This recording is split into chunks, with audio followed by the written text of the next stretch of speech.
Now I don't want to make him wait any longer. He writes for the Marina Times. He's a massive Giants and Niners fan. You can find him at the Royal Ground there on Polk, writing his columns for the Marina Times. He comes in on Fridays. Oh, and he comes and goes on a rainbow. Michael Snyder, the culture blaster. It is nice to have you here, sir. Salutations, everybody. It's really nice to be here on a Friday morning. The news has been crazy this week. Word has come down that old Trumpty Dumpty fears that his current Eastern European wife has been spying on him for the FBI. Oh, yeah. This is what he gets for failing to consider her job history with the Pottsylvanian division of the KGB before marrying her. Morning. Yeah, I see. Remember her, the Be Best motto? The original motto she was going to use was, "Get secret formula from Moose and Squirtle." Okay, it was a Rocky reference. Yeah. That's not fake. That's real. I think that is I think it's great that their marriage is failing. Oh my God, it makes me feel good somehow. Well, I don't think you should apologize for how you feel. Apologize for how you feel. Right? Okay. Hey, what not are you, a fan. I get it. What are you up to this weekend? What's your plan? I'm going to see Beast, or I'm not going to see Beast. Well, let's start with movie reviews. As long as you went there, Yeah. When it comes to Idris Elba's filmography, I would say that Beast is the least, Wow. or at least a lesser. Filmography's a dang word, Chris. Please. All right. Go ahead. Beast is kind of a boilerplate man versus nature thriller about a father, a doctor played by Elba, and his two young daughters who go to South Africa, where he first met his late wife. Dad, usually too busy to be an attentive father, is trying to reconnect with the kids in the aftermath of Mom's recent death. What could go wrong with that? Well, they're visiting family friend Martin, played by the South African actor Charlton Copley, who's been in a bunch of stuff. Very, very talented guy. He's Veltwise, animal expert Martin, and he runs a game preserve and takes Dad and the kids on a little day trip out into the bush. Well, what could go wrong with that? Rogue lion. How about that? A rogue lion tormented by poachers is on the loose and lurks in waiting. And of course, yes, things go horribly wrong. You remember that old brag about the first Superman movie in the 1970s? You'll believe a man can fly. Do you remember that? That was the I don't, but all right. Really? That's the best you can come up with? I don't? I'm just being honest. I don't remember. You asked me, could you remember that 1970 something? No, I did not. There was the whole deal was, you'll believe a man can fly. That was what they said about that first Superman movie. I see. Because you're saying because the computer generation was so realistic. Now I get it. Okay, them special effects are even more fantastic today. You'll believe a lion can maul Idris Elba. The Elba versus Big Cat wrestling match looks so real.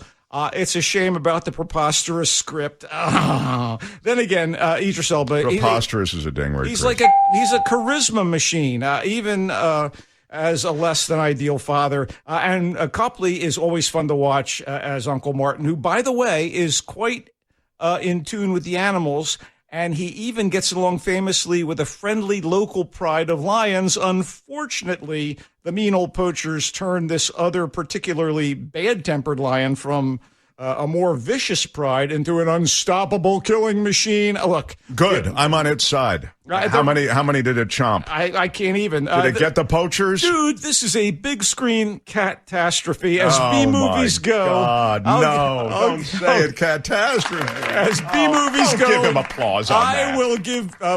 I'll give Beast a C. It's in theaters now anyway, so you're not going to the movie. You don't like Beast. I don't. Look, here's an oddity in more ways than one. It's called Orphan First Kill. So like in 2009, a pretty decent and twisty horror movie was released. It was called Orphan, and it was about a well-to-do American family that adopts an Eastern European orphan named Esther, who may not have been quite what she seemed when they put in the adoption papers. And to say any more would ruin it for anyone who hadn't seen Orphan.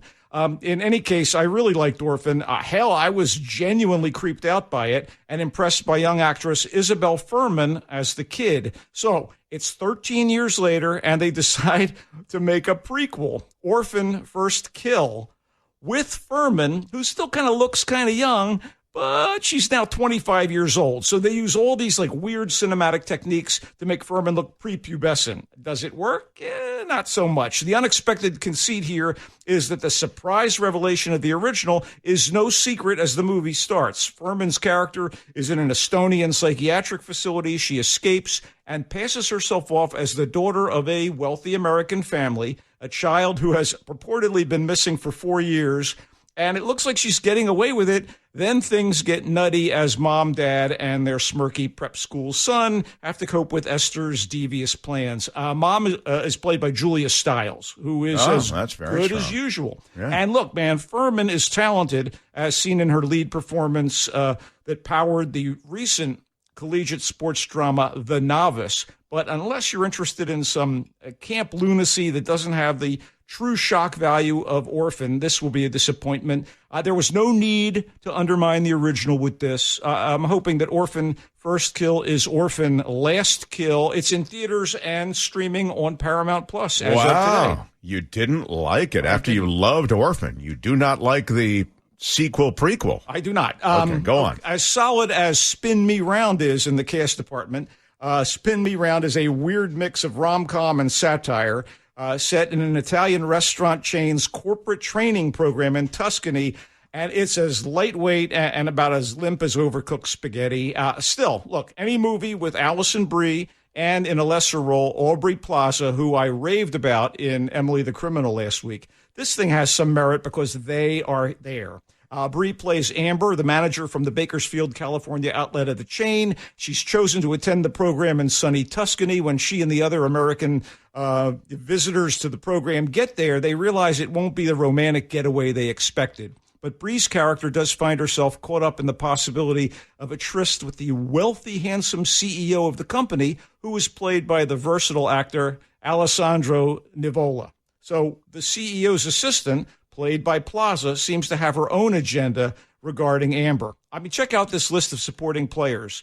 These are worthy comedic actors. Zach Woods from Veep, Fred Armisen from SNL, Tim Heidecker, Ego Nwodum from SNL, plus your pal, well, I know one of your favorites, Lil Rel Howery. Love Lil Rel. He's in a role that's too small for his talent. Oh. And you know, unfortunately, and here comes my bias, Molly Shannon is also here as one of the patently annoying characters she is known to play. This one is a super obnoxious woman in the training program whose very presence on screen made me want to turn off the streaming screener. I'm not kidding. Wow. I almost reaching for the cursor. Anyway, Brie, Plaza, and Woods almost sell this, and the Tuscan setting is lovely to see. Must have been fun to go there and shoot it. But as comedies go, it's a passing diversion that's not funny enough for anything other than a time killer. On the tube at home, written and directed by Jeff Baena, who has yet to tickle my funny bone, in theaters and streaming on demand at Amazon Prime, Google Play,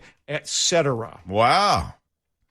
We have time for one more, but we still have to hit gold here. What's going on? As disaster movies go, I like a disaster movie. Emergency Declaration from South Korea is a decent nail-biter. In other words, no disaster, even if it goes on a bit long at 2.25 hours.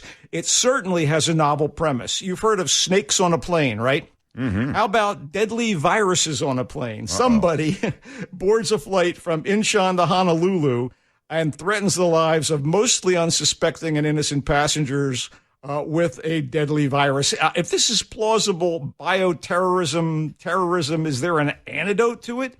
I don't know. Anyway, Emergency Declaration is rated Anyway, one symptom you'll get from watching it is it's rated 2 vaccines or 3 vaccines. It looks like you better get boosters, buddy. Watching this will give you elevated blood pressure, and it raised my pulse, which is its intent. Written and directed by Han Jae Rim. I really got a kick out of it. It's in theaters. Emergency.